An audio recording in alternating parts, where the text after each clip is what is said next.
Ladies and gentlemen, boys and girls, worshippers of all ages, welcome back to YouTube. My name is SeaRaptor, and today it's time for another quarterly review here in World of Warships. We've kind of been doing these throughout 2020. Third quarter is literally just ended a couple of days ago, and so it's time. Let's dive into the third quarter review and just see kind of where we're at, kind of a little bit of status update of the game. Now, just to remind you, what I do for these is I go back and I go through a brief overview of the patches that we just got through having in the previous quarter, just as a kind of reminder, because I know how gamers are. I'm one of them myself. We forget things. We're like, oh yeah, that was added recently. Yeah, so we'll do all of that, and then at the end we'll look at the population numbers for the various servers around the globe here at the end of third quarter. Okay, so let's get started. This third quarter began, of course, early July as we headed into update 9.6, which, I mean, this I put here as this full release of new Soviet cruiser branch. I mean, technically that kind of started in 9.5, but Petropavlovsk, the top of that branch, was not available until 9.6. So it finally came in 9.6, which also gave us early access to the German aircraft carrier line. You could earn access to the tier 4, 6, and 8 carriers through, tokens and events and, drop missions and all. You know how they do this stuff for early access now, right? So there you go. A new clan battle season came along with this patch. This was a tier 6 season at 7v7 with mid-tier carriers. There were a lot of mixed reactions to this season. I played a little bit. I played maybe 2 nights of clan battles this season. I just had a busy summer. I had lots going on. And to be really honest, I wasn't largely interested in this tier 6 stuff. I like tier 6. I like mid-tier modes for like ranked and competitive modes. Ranked sprint, let's say.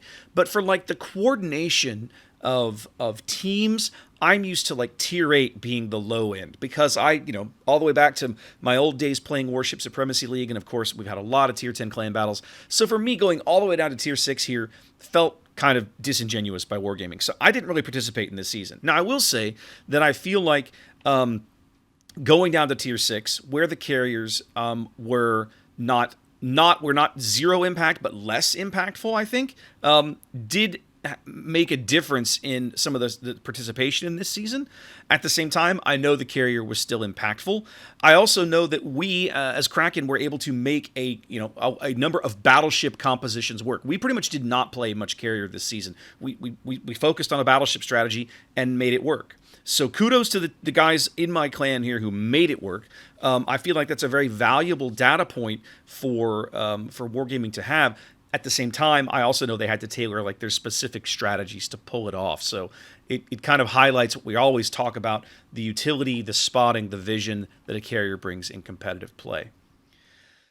This was a nice one. The old modules tab changed to this new equipment tab. So when I go to outfit a ship here with consumables and upgrades and modules and everything, it's all in the same place, all on one screen. No clicking between 6 screens. I was a big fan of that. They made some changes to low-tier matchmaking in this patch, and I started noticing this when I would go back and derp around with friends or whatever. You're starting to see a lot more bots in low-tier matchmaking. And I think there's 2 reasons for this. One is a lot of veteran players don't spend a lot of time playing down in tier 3 and tier 4. Like it's just not a thing. I don't go down there much. I pretty much only do it when my stream viewers dare me to, or as an upcoming stream where they've basically spent channel points to force me to. The other thing that I think drives this, and you see it here, right? They increased the number of battles. Like new players used to have their own separate queue mechanic for the first 70 battles or so. Those first 70 battles in random, you were in like a separate matchmaking pool with other new players, okay? Once you graduated past that 70 battle mark, bam, you were just thrown into, Gen Pop, let's say, general population. You were in the same queue that everybody else who had 10,000 battles was. And so it meant that as you were leveling up, that first couple of lines you worked on, 60, 70 battles, and then eventually you hit a break point where you were in with everything else. Now that kind of newbie queue, let's say, has been increased from 70 battles all the way to 200. So the new players are spending more time segregated in their own queue, which makes it even harder for, veteran players, more experienced players, let's say, who are grinding out a new line or regrinding a new line or just derping around with friends at low tier to find players to play with in the low tiers. And so you're starting to see a lot more bots down there. I don't mind the occasional bot, one or two on a team, filling things in at low tier, but I've seen some games that it starts to get pretty egregious where it's like 5 and 6 bots on a side, and that's just, ugh, that feels terrible. I've got an upcoming stream where I'm going to be playing only tier 4 and below, so I'm going to get a good look at this in the next few weeks, so I'm looking forward to checking that out. Big balance tweaks in 9.6, the across-the-board nerf to the AP dive bombs. That was long overdue. Glad to see that. They started buffing the American Destroyer defensive fire consumables, but only for tech tree American Destroyers. This doesn't impact things, ships like, say, Premium USS Kidd. This is the first of two buffs. In this patch in 9.6, the consumable was buffed from a 50% bonus to base DPS to 75%, and the next patch, you'll see in a minute, it was actually buffed from 75 up to 100. As a reaction to the previous Tier 10 clan battle season, I think we started seeing some incremental nerfs to Tier 10 Italian cruiser Venezia, and then of course they actually updated super containers. They increased the loot table you can get out of super containers. A lot of premium ships that have been added to the game recently were not available. Those were all added to the loot tables, and then they made some various ship module kind of streamlines, some quality of life changes on a couple of ships there, just cleaning things up in the tech tree. And then, of course, Narai went away. Again, we just got Narai back like in 9.3, and then here it is in 9.6. Oops, it's gone again. I don't understand what's going on with Narai, but there it is. Moving on to 9.7. This was, of course, the full release of the German aircraft carrier line. Typical, we had the pre-release last patch, full release this patch. This gives players access to the Tier 10 ship Manfred von Richthofen. We added a ranked sprint season. This was a 3v3 Tier 9. I really enjoyed this season. The 3v3 format was a ton of fun. We need more of these smaller formats. I have sung the praises of the 1v1 ranked sprint season that we had way back at the end of last year. I will happily sing the praises of this 3v3 ranked sprint season. We need more of these. We need more of these small teams where players can have a big impact. I had a ton of fun playing this ranked sprint season. I want more of it. This was the patch, but finally, after all these years, we were able to customize the consumable orders so that ships that have, you can finally standardize if you want defensive fire on a specific key for all of your destroyers. You can finally fix that. That's a thing now you can do in the new equipment screen. Big changes to the unique upgrade system. There were some changes made to UUs earlier in the year. This was the big one that finally moved everything over into the research branch, research point store, research bureau. There we go. I'll get it out in a minute. The big change, of course, a lot of Tier 10 ships that didn't have unique upgrades now magically had them, which was excellent. And then, of course, they made some changes to existing upgrades as well. More changes. They had already been one batch of changes earlier this year. This saw more changes, mostly around the carrier ones, I think, that had not been previously touched. Now here we are, 4 or 5 months later. The carrier ones were now changed and then added back into the shop. For the first time since the release of the game, new battle signals were added into the game. I'm stoked for this, guys. We need more of this. Please give us more of this, right? More ship customization, more ship options. Yes, yes, yes. More. These were the X-Ray Papa Uni 1 and Sierra Bravo flags that, of course, give you the option to tweak the length of duration of your defensive fire or shortens the cooldown of your defensive fire, lengthen the duration of your hydroacoustic search. That's the Sierra Bravo flag. And the X-Ray Papa Uni 1 flag increases the duration of your smoke generator consumable. So these are really good flags for a variety of ships. They're only obtainable right now through the armory by spending credits or coal. And then, of course, another round of battle tweaks. There's that second buff to the tech tree American Destroyer defensive fire that we talked about a minute ago. Some small nerfs to Venezia. Again, more incremental nerfs to Venezia. Not surprising. Jutland getting hit with the nerf bat again. I feel like they've incrementally nerfed, and you can't see the air quotes that I'm using, Jutland about 6 times in the last year. It just feels like every time you turn around, they're nerfing Jutland. I won't pretend that it's not necessarily warranted. Jutland was arguably the strongest Tier 9 destroyer. But I know that I go back and I play Jutland now, and it's like, man, this ship just doesn't feel nearly as good, which makes sense. I mean, it shouldn't. It's been nerfed quite a bit, but oof. And then, of course, there were a variety of small buffs across the board, mostly to do with planes. Like Colorado Nagato, I think, got spotter planes. Buffalo, San Luis, Ibuki all got spotter planes. Richelieu got a bit of a tweak. And then all of the Tier 4 cruisers across the board used to only be able to access hydroacoustic search with the B hull upgrades. That is now a thing of the past. All Tier 4 cruisers can now take hydroacoustic search with hull A, which is a nice little quality of life change as you're leveling up ships.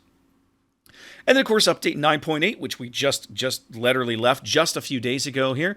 Big 5th anniversary celebration, the gift container mechanic, the snowflake mechanic like we've had the past few years for Christmases, applied to the gift containers. And then, of course, we got the free daily armory bundles, which is really neat. New campaign and collection, 5 Epics of the Navy. I haven't even dived into this yet. I've been so busy trying to finish up the last new campaign they added, the Strong-Willed campaign. I haven't even started this one yet, but this is a permanent campaign, so I got plenty of time to mess around with it. The initial test of asymmetric battles occurred in 9.8. This was a mechanic that I had mixed feelings and mixed results with. I had some really good games, but bots just absolutely ruined it. So if they can find a way to allow this test to occur again and force, just don't allow bots. Just don't allow bots in asymmetric battles. And then finally, I feel like you're going to start getting a valid look at how this mechanic works. But I really enjoyed these. Some interesting challenges on both sides in this mode. Of course, we had the Dockyard event, which is still ongoing right now for Tier 8 Premium American Cruiser, USS Anchorage. Anchorage is a mixed bag, but I mean, hey, premium ship. You don't have to sink a tremendous amount of doubloons into it. I think it's like 3,000 or 5,000. It's not outrageous. So if you're looking for a Premium American Cruiser, Anchorage, you could do worse than Anchorage. Let's just put it that way. We're in the middle. This is still going on, but there's a regular rank season going on. Tier 8, AV8, 8v8 at Tier 10. They've announced recently, and I've talked about this in a previous Scuttlebutt video, a complete rehaul of the ranked, complete rehaul. So this may be one of the last times we see this, right? Like, I don't know if we're going to get another ranked season before all of these proposed changes to how ranked works are going to come into the game. So this very well might be the last ranked season under the old system. But I've played a little bit of ranked. I've kind of sworn it off at this point. I've had too many derpy teams and too many horrid experiences. But if you're still out there plugging away, hey, good luck to you. Of course, with the big Transformers collaboration still active, well, kind of. I think you can still buy the stuff maybe in the premium shop. I haven't looked, but that was a thing that happened this patch, of course. The Mid-Autumn Festival celebration kind of came and went with very little fanfare. I almost missed that this happened completely. I didn't even realize we as CCs had been awarded these camos until another CC pointed it out to me. I was like, what are you talking about? But yep, that's a thing that went on. And I missed this completely until I was sitting down to do these slides. There were some nice quality of life improvements in the German cruiser line. They streamlined the leveling process through Admiral Hipper by removing Hull A. So literally the old Hull B is now Hull A. The old Hull C is now Hull B. And apparently Königsberg's Hull A down at Tier 5 had some nice changes to it. They buffed her AA or something around. I have to go look at it actually and compare it to some of the stats that I've got logged elsewhere. But these are nice changes. I mean, this is just quality of life improvements. So now what we do, we're to the part of the video where I sit down and I look at server populations. Again, I've been doing this for a while, mostly to rebut the ridiculous ongoing narrative that you always hear people talk about. Oh, the game's dying, we're hemorrhaging players. All of these things are demonstrably false, and I felt the urge several months ago to sit down and start making videos. As I look, guys, you can have problems with the game. I've got problems with the game. There's things I want fixed, but the game's not hemorrhaging players. Just stop that, okay? So what I do is there's a stat aggregation site. All of this data is publicly available. I'll put a link down in the video description, as I have the previous few times that I've done this. You can go see these numbers for yourself. These are not some super secret numbers, okay? So basically what we're looking at here is a graph of by quarter average daily logins here on the NA server. You can see that there's a nice, this dotted line is the trend line. So you can see we've been on a nice upward trend for a while. You can also see that last year during the carrier work, this was second, middle of last year, we hit kind of a low point. But as the back end of last year, on into this year, on into second quarter, of course, this was when we had COVID lockdowns and everything. We've had a nice solid increase in regular population here on the server. We actually hit a new all-time concurrent users here on NA back in like April, I think. Over 20, we finally broke 20,000, which had not happened previously. But for third quarter, A small dip. This is we talked about this in the second quarter video. I expect to see a third quarter dip in every server. We almost always do in third quarter because third quarter is the height of summer. People are traveling, people are out of school, the weather's nice, people are getting out of the house, so on and so forth. Now, one thing you are going to see as we go through this is across the board, World of Warships has all-time highs for third quarter populations across the globe. They're all down from second quarter, but for third quarter, they're all still exceptionally high. I attribute this to A, the job that the marketing guys are doing in terms of continuing to bring new players into the game and make sure that the server populations stay high. And two, there are still plenty of countries, plenty of places where quarantines and lockdowns and pandemic restrictions are still in effect. A lot more people are not traveling this summer, are staying indoors, and so on and so forth. So I think what you're going to see, and we won't know until next year, right? We won't be able to see this probably until next summer. But I suspect that this third quarter may actually be probably the all-time high watermark of third quarters for World of Warships. But for the moment, we're having a nice, population here on NA, nice and stable, increasing, a nice upward trend line. Things look really good. Have a look at EU. You see the same kind of thing. EU's trend line for a long time had been kind of flatlined, right? Again, we talk about these I won't say disastrous, but very bad, honestly, second and third quarters of last year. Of course, just like NA, ticking up since then, a nice steady rise. And then, of course, a dip here in third quarter, as you would expect. Not really shocking. I mentioned in the second quarter video that I expected these to go down. And, of course, no one's disappointed me. But again, the goal is that you want the positive trend line. We're seeing that here. Nice to see that still going on. RU, as we've talked about in previous videos, remains the kind of this is not so good server in the crowd in terms of overall population.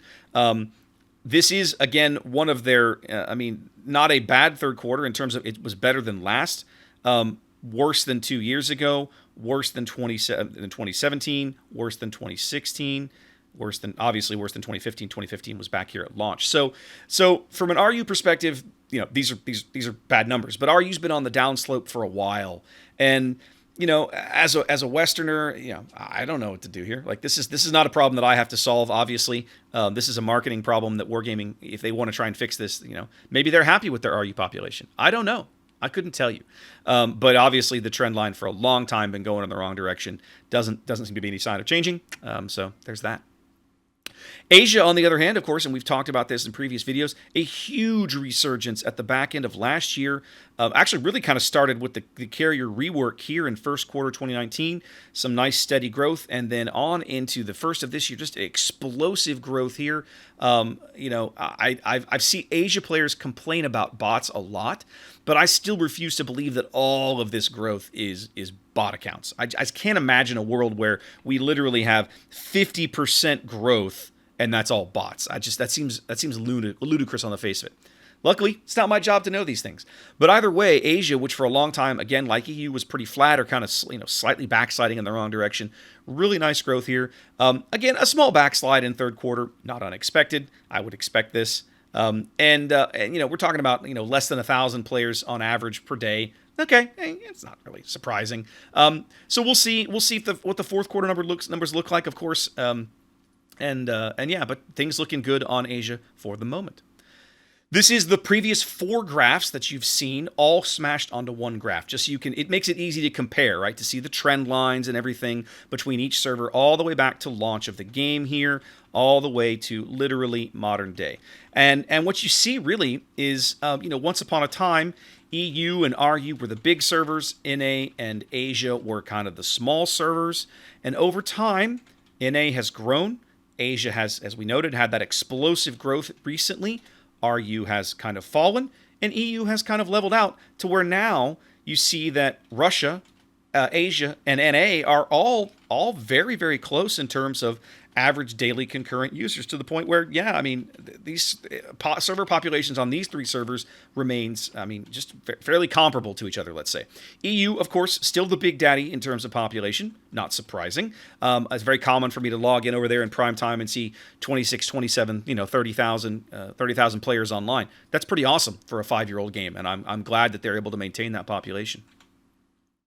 So one of the things that I've done previously, this was requested after the first one of these, and I've done since, of course, is what does this look like overall? What does the trend line look like on a global scale? So let's have a look at that one. This is literally, if you take all of the numbers you see on this slide and add them all together, it looks like this slide. Now, of course, this is a slight downward slope, and this is all Russia, kids. And we've talked about this on previous versions of this video, previous times I've done this, right? This small downslope, the overall downward trend is because the Russia population started so huge and then tapered off. And, well, I say tapered off, it's just like, just disappeared, basically. From a global perspective here, you know, we were up to, what is this, 49,000 and change. This is about 40, looks like it's about 43 or so, 44. So yeah, I mean, we're still here third quarter 20, significantly way ahead of third quarter 2019, third quarter 18, third quarter 17, right? Previous third quarter, you know, mid 30s, you know, kind of average. We're well ahead of that. And again, I think some of that it's a twofold factor. You're looking at the impact of lockdowns, quarantines, and travel restrictions, and then also the fact that obviously there's been a nice upward tick in in populations outside of the RU server. And one of the things I started doing last time was also, well, what does this trend line look like? We know RU's bad. What if I take RU out? If I leave RU out of the equation, what does it look like? Well, looks like this. Nice, solid, steady increase. You pull RU out, right? The high watermark of the game originally was launch quarter, right? 33,000 or so way back here, third quarter 2015. Settled in somewhere below that for quite a while. And then first quarter this year, we jumped up above that. We went higher than that in second quarter here. And in third quarter, we're still slightly above that original high watermark. So for the last 3 quarters, again, this is without the RU server. You got to take the RU server out of the equation. The last 3 quarters on the other 3 servers have all population-wise beaten out the original launch of the game back in 2015.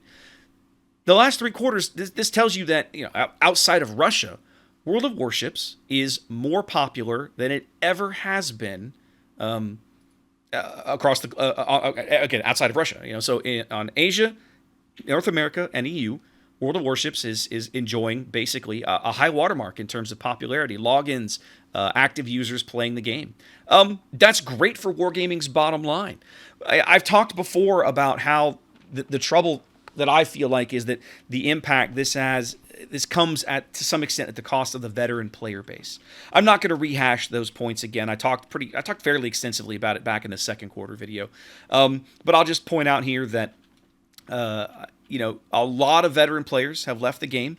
A lot of new blood has replaced them. But overall, you see kind of the downward slope in the quality of the games that you get, because the players that are getting into, you know, tier 7, tier 8, tier 9, tier 10 they just lack the experience. They're able to get there much faster than the old veterans were. They've learned a lot less about the game, it feels, in terms of how it mechanically works and everything. And so the experience of playing games with a lot of these new players sometimes is very frustrating, to put it lightly. Anyway, guys, that's it. That's the video. Just a quick summary of third quarter, where we are and where we've been. Hope you guys enjoyed that. Wash your hands, be safe out there, and I'll catch you next time.